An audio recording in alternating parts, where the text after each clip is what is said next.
Well, hello. It has been a while. I don't know why I'm trying to do some little weird thing with my eyes. It has been a while since I've actually done anything on YouTube, and I do have some stuff planning of being made in the progress. One of them is taking longer than I thought that would. Um, anyway, I do genuinely want to try and be more active on this. I've just got to find the time to edit. I think is the biggest part. Because I'm always seeming to be a bit busy and don't always have a lot of time to do stuff. However, this is a quick thing that I wanted to whip up, and something I've been wanting to do for ages now. But I've waited till I've gone a decent amount of size, and you can probably already tell this is a anime tier list. So, in recent year, no, I mean, not recently, I have been starting to watch a lot of anime, and when I mean recently, I mean about May of last year. 2023 is when I started getting into it. It was recommended to me by a few people in the past, but I've never really, I never took the initiative to look at it until TikTok started splurging videos to me. Basically, some of you probably seen it already if you use TikTok, but there's like certain TikToks that just show you like a minute of like a certain clip in a show or something like that. I don't know. It doesn't have to be like anime. It just could be fucking anything. So yeah, that's basically how my whole facade started here before this, and this is what I've basically have seen as of so far, and you will notice a um, very obvious kind of theme between all these. My list grows every day, and it doesn't seem to get any shorter. So I have a lot of grinding to do, essentially. Well, I have not seen a single anime up until May of last year. Like, I am behind on all the fucking shows. It is unbelievable. Um, so yeah, anime tier list. Now, these are not in any particular order except for the first one. The first one is Horimiya. This is the first anime. This is what started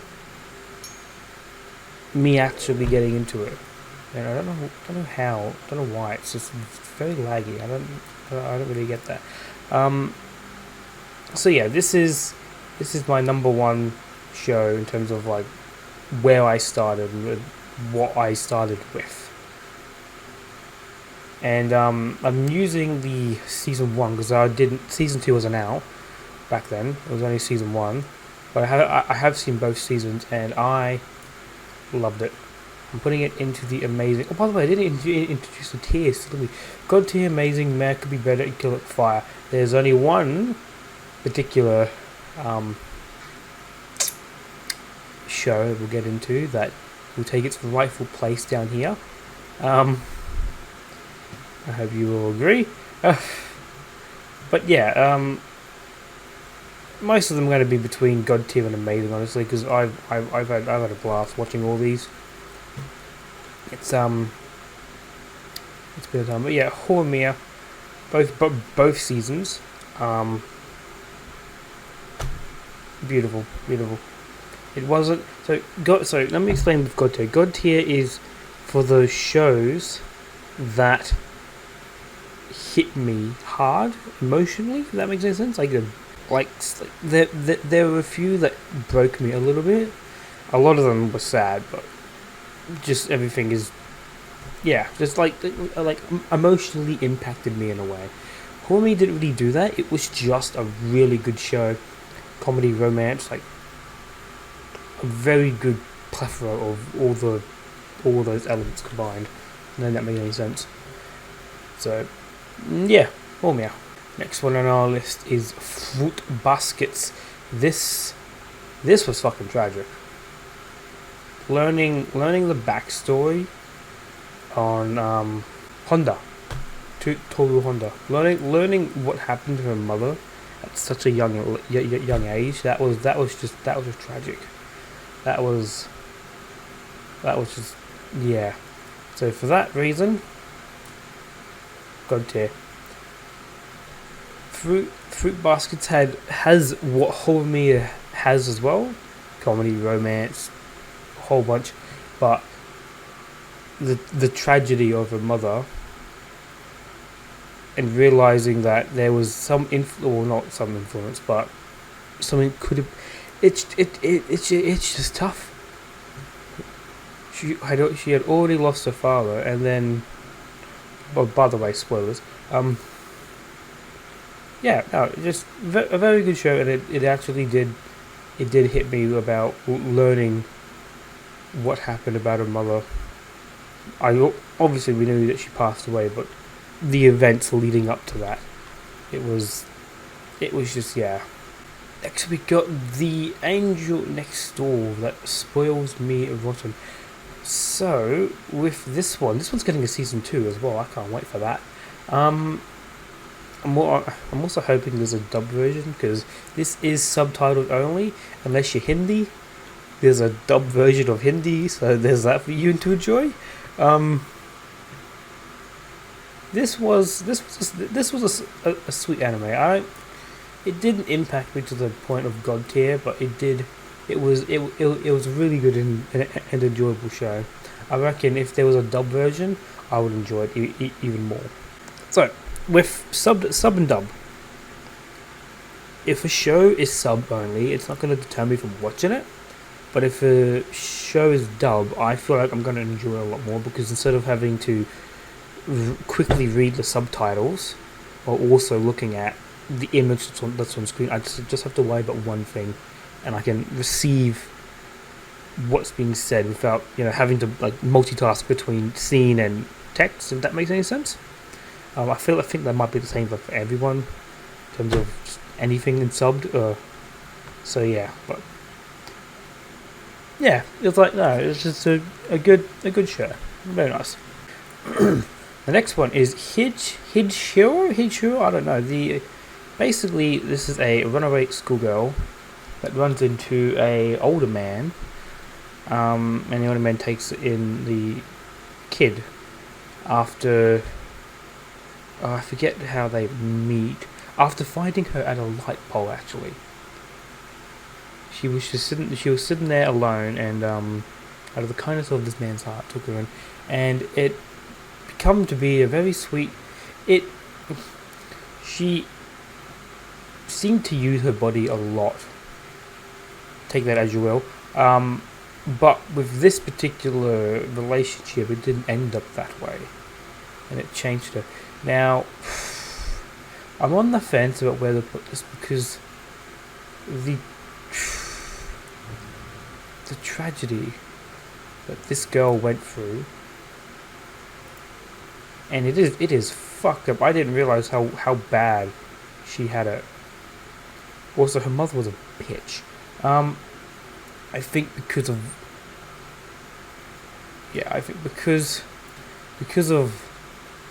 what.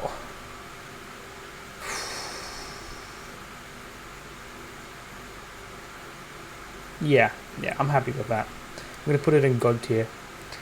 The death of her friend, which is what sparked her runaway as a whole, is why I'm putting it up there.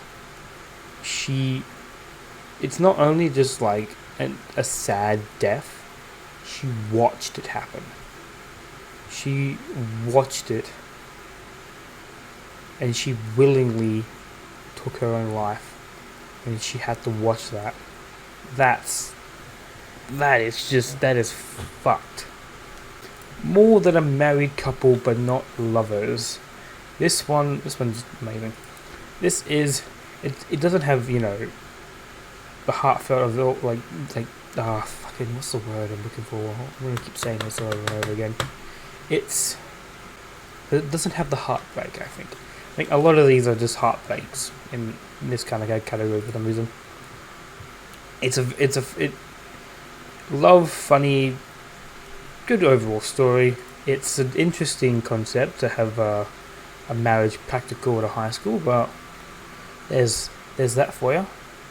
Next one, Shikimi Mori is not just a cutie. Amazing. Shikimi Mori it's an amazing show. I don't know if there's going to be season 2 or if there's any more like manga out there for it. Again, a lot of these I haven't, I haven't looked into if there's going to be season 2, season 3. I only heard that there was a season 2 through like random TikToks between Horimiya and the Angel Next Door spoiler rotten. So yeah, but I don't know about the. I feel like the way that the marriage, not married but not lovers, and how they ended. That's going to be season 2. I could watch multiple seasons of Shikimi and Mori. An amazing show, loved it. Siren, right? This one's only subbed only, at least the ones I can find. It confused me at first because there's 3 different storylines, and it confused me at first. But I did understand what was going on by about a few episodes in, and I did understood. So basically, there's like 3 different storylines, based a whole hit, and they all take place. They start at school and they end at like what happened to them like 10 years down the line, some shit. So overall, this was a very good. It was very confusing at first. It was very good. Just a simple love story between 3 different types of girls, basically. Very nice. Takeshi's Children is what I'm going to pronounce it. I don't know how exactly it is said. This one is going to go into an amazing category. It's basically just a bunch of little love stories in one school, essentially. A bunch of little short, like 40-second clips between episodes of just people developing in their relationship in different ways. There's obviously a very different style how everyone does it, but yeah. For fuck's sake. That's essentially the whole thing. I don't know if there's going to be more of that. I don't know how old that is. Again, haven't done my research, so yeah. The next one, A Certain Magical Index. Now, this one this is a good show, and it's going to go into the amazing category, but the main character kind of annoys me a little bit. And the reasoning is his fighting and determination is solely just based on it just feels like it's all the same reason. Not wanting people to die, people to change, even though there's clearly evil in them. I don't know. His motivation for fighting just never really changed. It just seemed like he's also doing the what should clearly be impossible. And his way of fighting is like all of his enemies end up just not doing anything at the last minute when they are clearly powerful enough to just completely shunt him off. There's obviously some moments where he does actually have the upper hand, but a lot of them, by the end of the fight, they just stand still and just let him get touched. Just fucking the enemy just does nothing to block or stop it. It's just kind of annoying. I don't know. But the show as a whole, I've seen up to season 3. I feel like there might be season 4, but either A, I can't find it, B, it's not made yet, or C, they have just shunted it off at a very cliffhanger state, the way that they've left it. So yeah, it's just Next we have My Dress Up Darling. This is going into the amazing category. This was an amazing show. I love how it was done, and how the female character, the female main character in this, instantly has just fallen in love because of him, and not because of just not judging a book by its cover, essentially liking him for who he is and what he does. It's just it's another sweet story, and Where that they left it, there should be a season 2. There should be.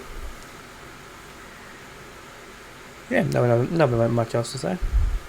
Our love has always been 10 centimeters apart. This one was fun to watch and interesting at the same time. And it's going into the amazing category. I watched this the first time and I didn't stay for the end credit scene. So when I first watched this, I was very disappointed in how everything ended with this. Very disappointed. But then when I realized there was actually more, I got a bit more of a satisfying ending. This is another sweet love story. As you can tell, there's a lot of love stories. This, you can tell the kind of theme I went for this beginning part. But yeah, it's just a very nice, wholesome high school love story. Oh god.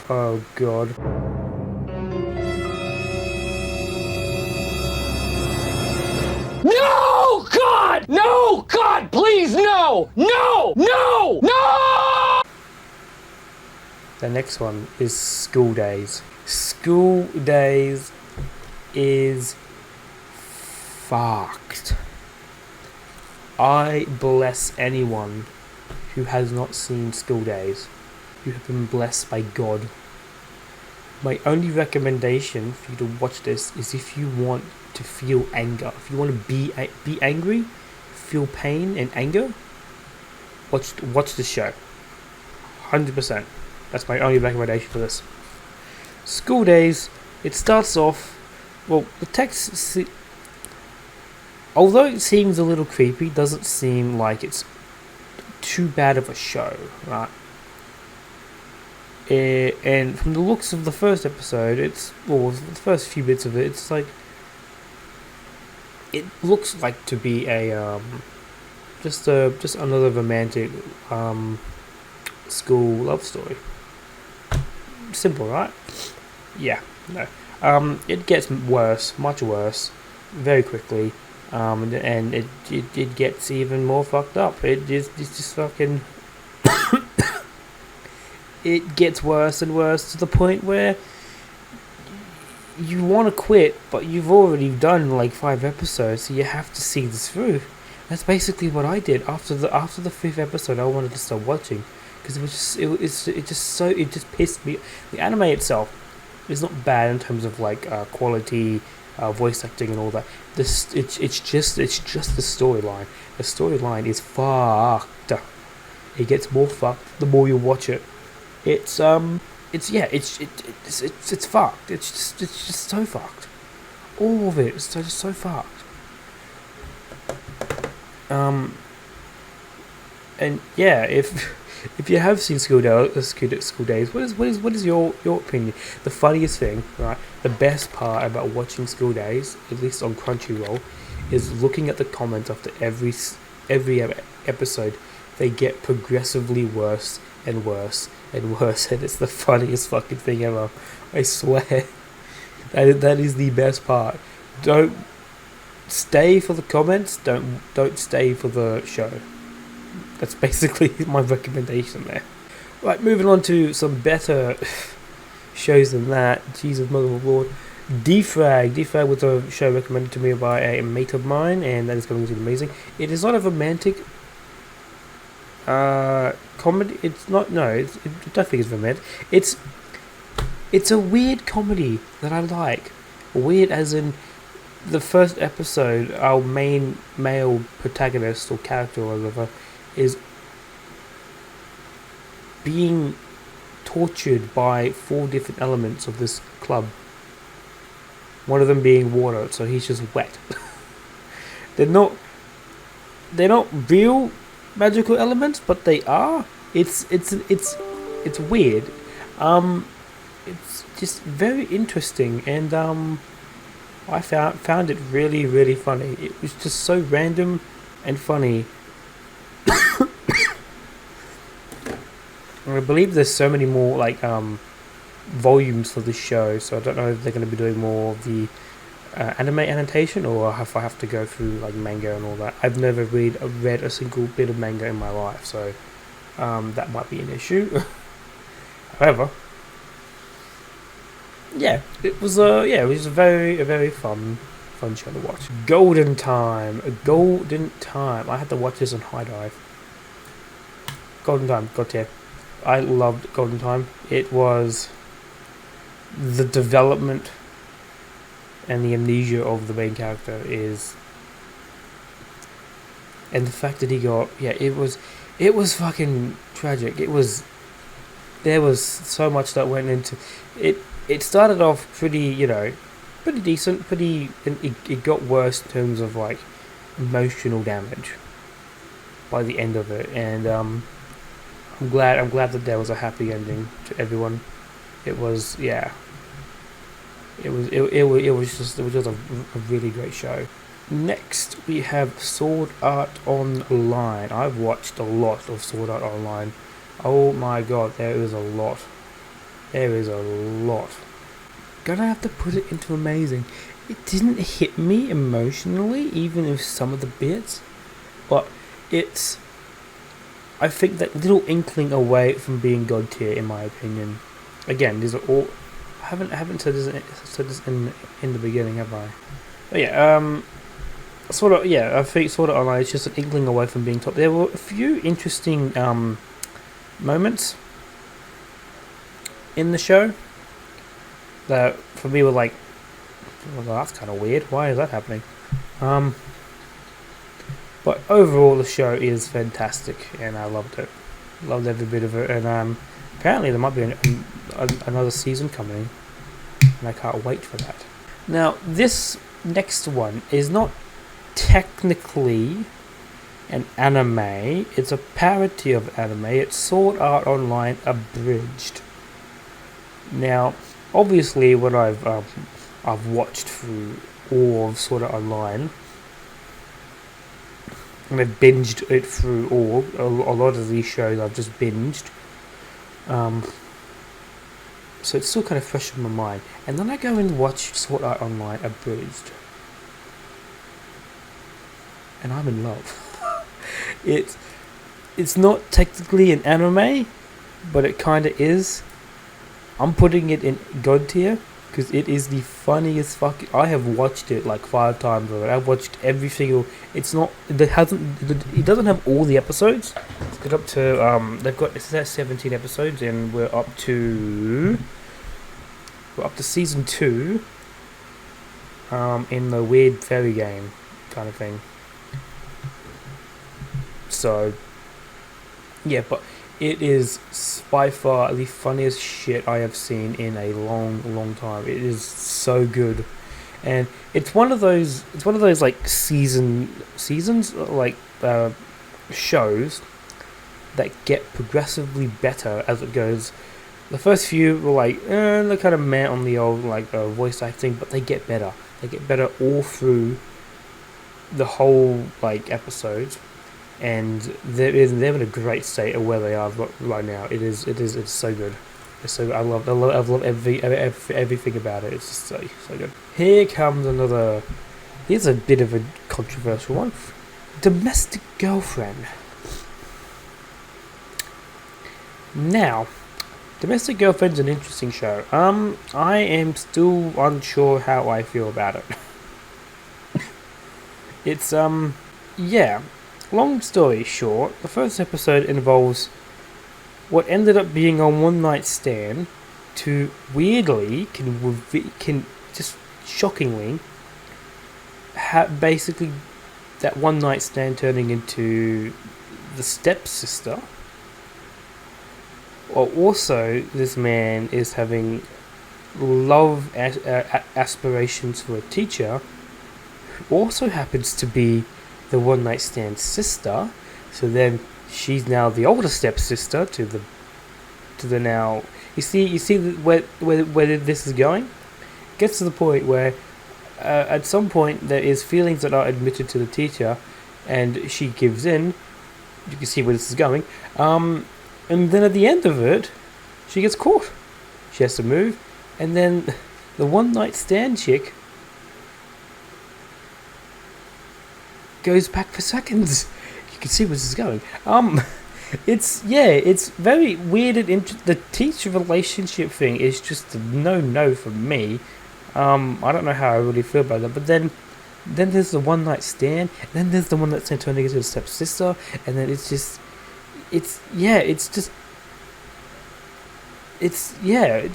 I don't know, it's just weird.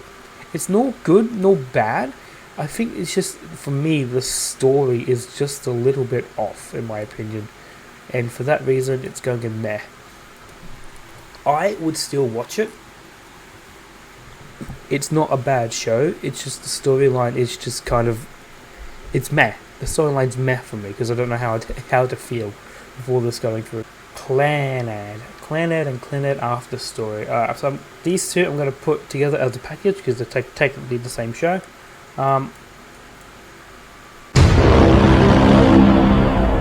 These two are in down here. Yeah, they are second worst to School Days. My reasoning is because they have played with my heart so many times. It is not fair. Clannad and Clannad After Story. They are god tier. This is, I think, by far the best show I have seen. It plays with your heart. It played with my heart so many times. It was just fucking. It was fucked emotionally. It wasn't school days fucked. That's fucked. Anyway, Cena, you understand. It had basically all of the emotion, the funny comedy, like everything. Emotional breakdown, yes, definitely. It was just by far the best show I've seen. I've added another show. I forgot I needed to add, which is good because it's a good show. But yeah, this one is, I think, my latest completion. Yes. Messing with Master Takaki-san. Whatever the hell it's called again. This is the wholesome one, honestly. I don't know if it's fully finished, but okay, season 3 you could add more to that, but the movie kind of indicated that it might be the end of the series. It's really. By the way, the female character, Takagi-san, has an IQ of like 8 billion. Like, I swear, she's the smartest fucking person I've ever seen. She keeps outplaying this guy in so many times. It's so funny to see that. It's it's a very enjoyable, sweet, wholesome show. I very much enjoyed it. Yeah, this one, Cafe, fucking Cafe Tenets. This is it's an interesting one. So there's the son of a granddaughter. Okay, yeah, so there is so yeah. The grandmother's grandson or whatever has obtained a cafe. The cafe has 5 of these chicks. It's all coming back. I haven't watched this in ages. And they all happen to be girls. So it's a very interesting one. And instead of selling it and making it into a parking lot like he was planning to, he ends up running it and trying to make it work. It is very good. I enjoyed it. It's some funny moments in there, and a lot of character development is starting in there as well. Yeah, that one. This is a very sweet show, and I'm very tempted to put it in God tier. It is honestly it is such a. So basically, the beginning part is very slow, I feel, because you've got 2 socially awkward people, more specifically into talking with new people. You got 2 of those guys, you put them together, and it's just very awkward and silent. a lot of character development of them actually talking, to going out, to dates, to just going up. So it's just this. You wouldn't expect these two to be together compared to what they do and what they like. And there's also just so much. There's a lot of awkwardness in the beginning part because of it. And yeah, it's just very sweet. And no, fuck it. I'm putting it in the god tier. It was very sweet. It didn't. It emotionally impacted me in a way of just how sweet everything was. The Galaxy Next Door. This is another one of my recent watches. It started off interesting, to say the least. Putting it into amazing. It was just a good show to watch. A good show to watch. It was interesting with the stinger. It was something good. Everything's I've done right, and yeah. The Radical Senpai Bunny fucking thing. Now, I watched this ages ago. Jesus. Now, I watched season 2. I haven't watched season 1, if there is one. This was back when I didn't realize that some seasons were not shown on Crunchyroll, and some were. I need to do a do-over with this show. Much like with a few others as well.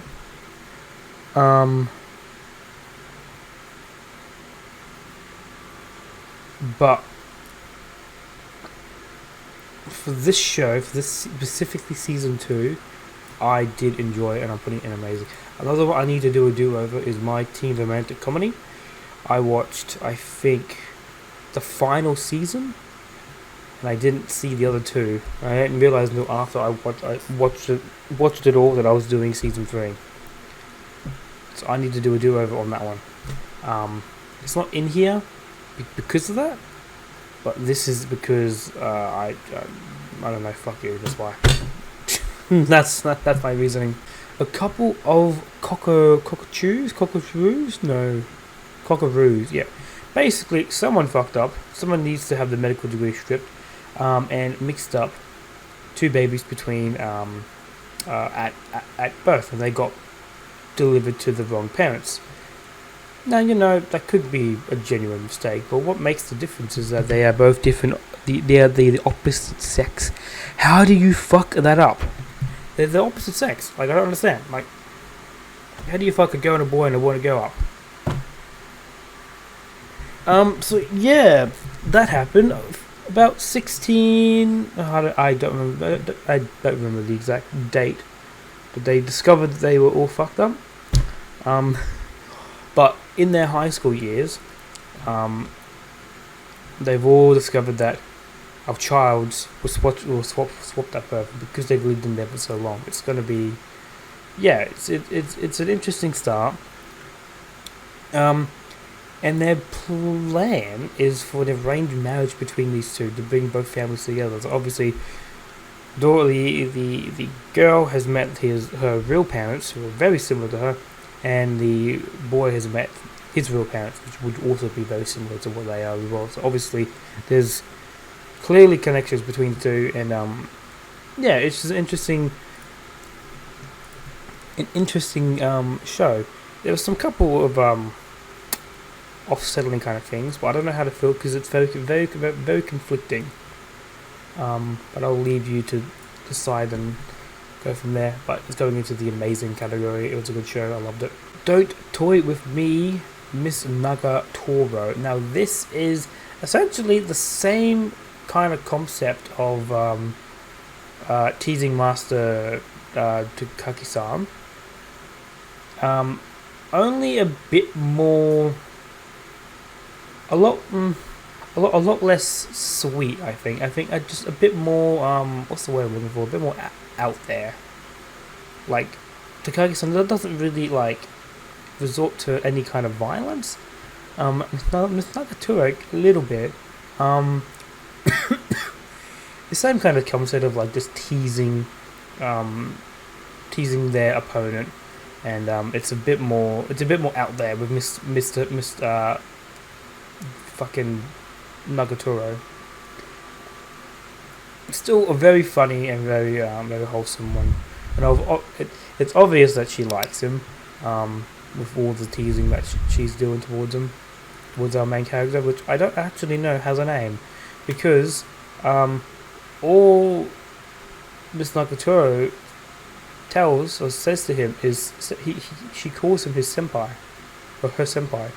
I don't think I've actually heard an actual name for our male main character.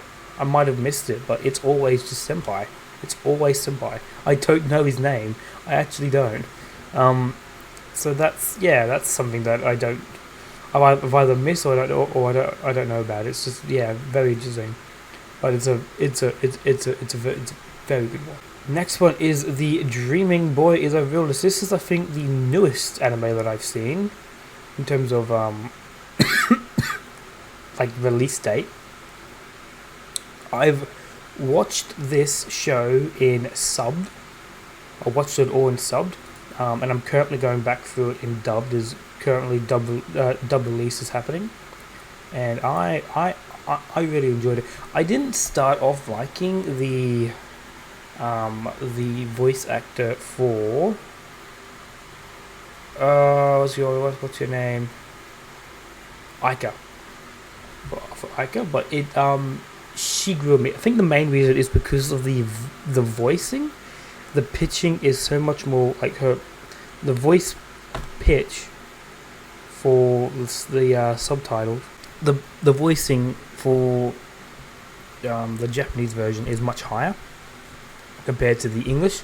I think that's what got me, but it's not that the voice acting is bad. It's just I think the voice difference threw me off a little bit, like the pitch, because it's much higher than what it used to be. So the sub version is much lower than what it used to be. But yeah, overall, it is growing on me, and I've been really enjoying it. I'm watching it back, and it's becoming an even better show for me. It's still I don't think it'll go up to good tier, but it's still a pretty amazing show, and I am really enjoying it. Yamada's First Time. This one is interesting. Yeah, it is a very interesting. Also, I just realized, it's Yamada's First Time. It's the difference between Yamada's First Time and School Days is there's an actual story. You're being told about what the goal is at the start. There's no death. And there's also a bit of comedy thrown into there as well.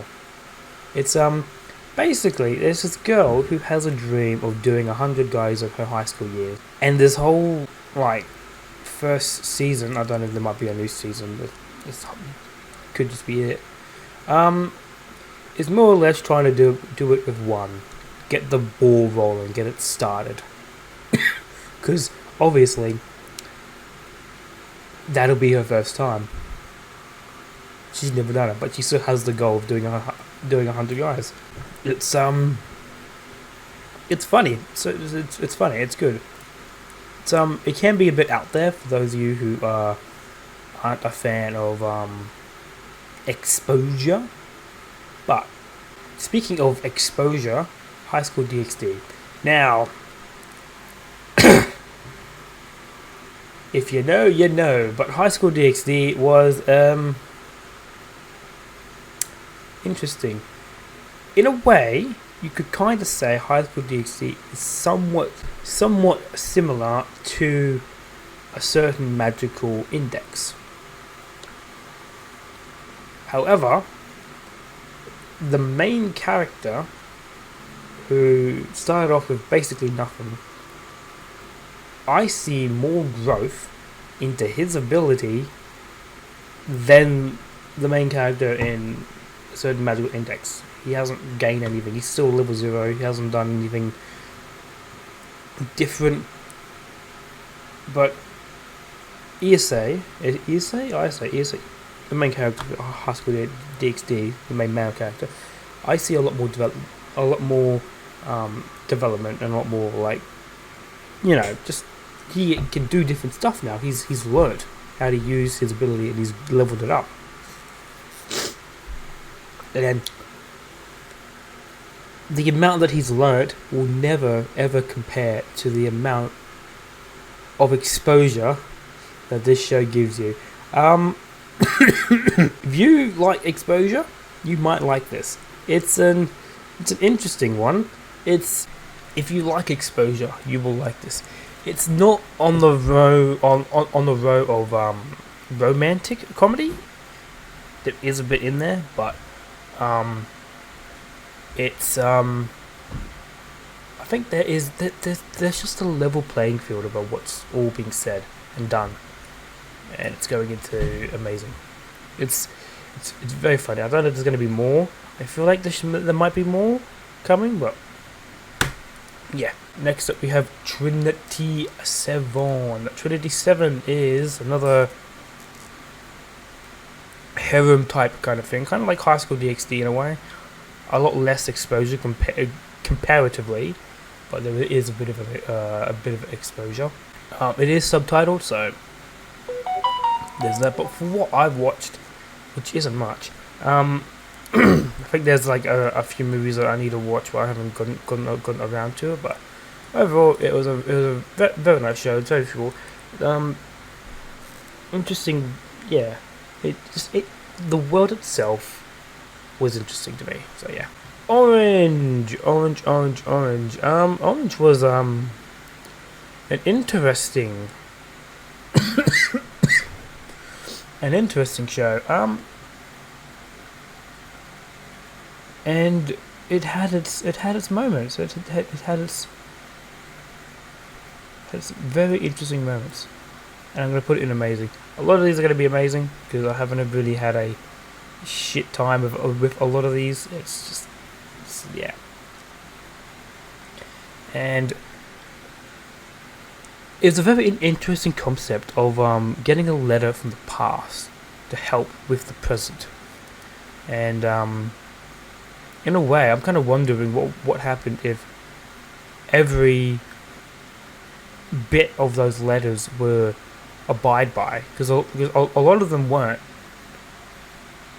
It'd be very interesting to see how that happens. But overall, it ends in a happy ending.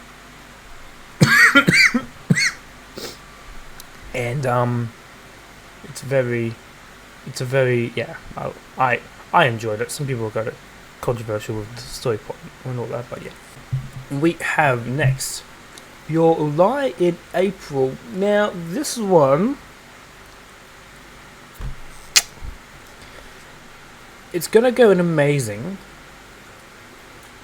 but for me, this one didn't. At the end of it didn't interest me that much. But once I went back and like reviewed what happened, it grew on me a bit. I don't know why. I don't know why it didn't impact me more than it should have. Because it is a bit of a tragic kind of story. I think a factor to that could be the art style. The art style was weird. The eyes really fucking creeped me out. I didn't like the eyes at all. On how they were done. But looking back at what was done here, so what the show did, it was a lot better than my first initial thoughts after watching it. So girlfriend, right? So this one's gonna go into amazing. Girlfriend. So this is kind of the same kind of thing with domestic girlfriend in a way. There's a little difference. The difference is that incest is not even an option in this. Or even step incest. I don't even know if that's a thing, but it is now. It's more or less this guy can't say no.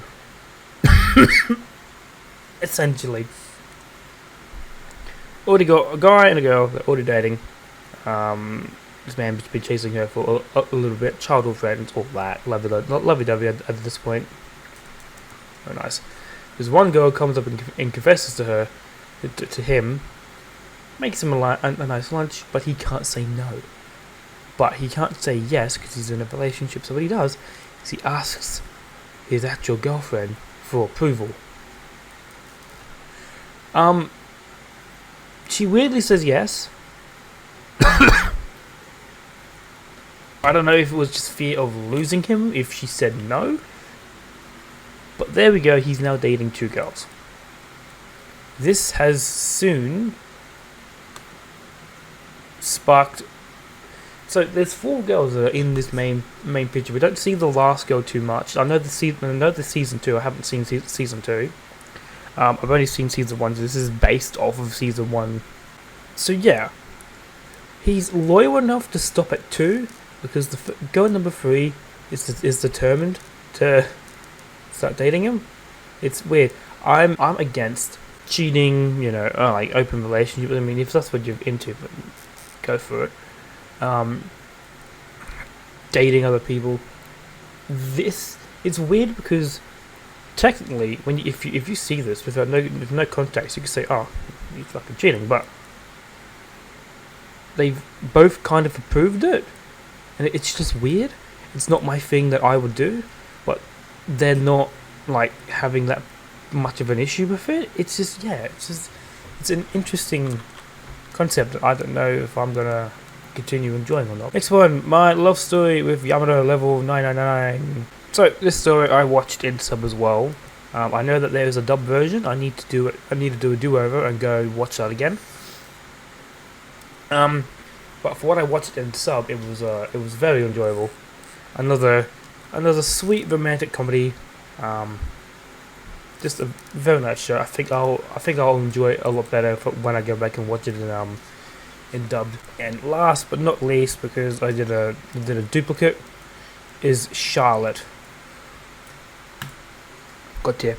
Charlotte, and the reason it's in God tier, as a show, it is very good, but it has quite possibly the worst emotional damage I have experienced in any of these shows, and that's after Clannad. For me personally, it was the most emotional damage because it was so unexpected, and it got straight to the point. Basically, with Clannad, there were a lot of tragic moments, but you had a couple of episodes to kind of prepare for that. For Charlotte, losing I forget his name, but his sister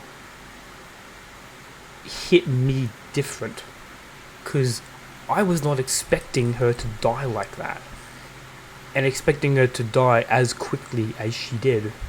Like, I'm not saying like she burned to death or something like that, or disintegrated, but just throughout the show, throughout the certain episode that this happened as well, it happened so quick. It happened instant. I genuinely did not expect her death to happen at all.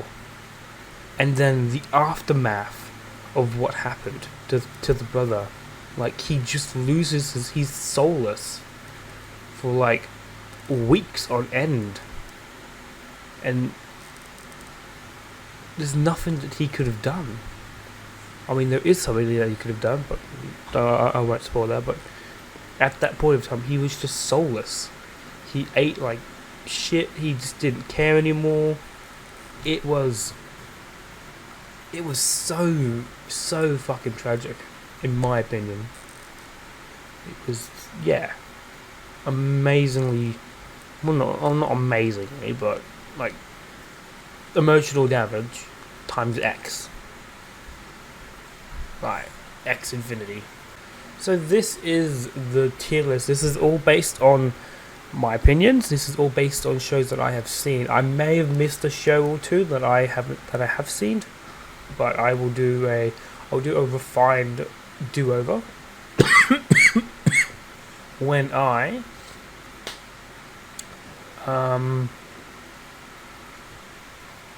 watch some more, because I am watching more, and I'll probably do an update later. Well, not later, but like a couple of months or so, depending on how many I watch.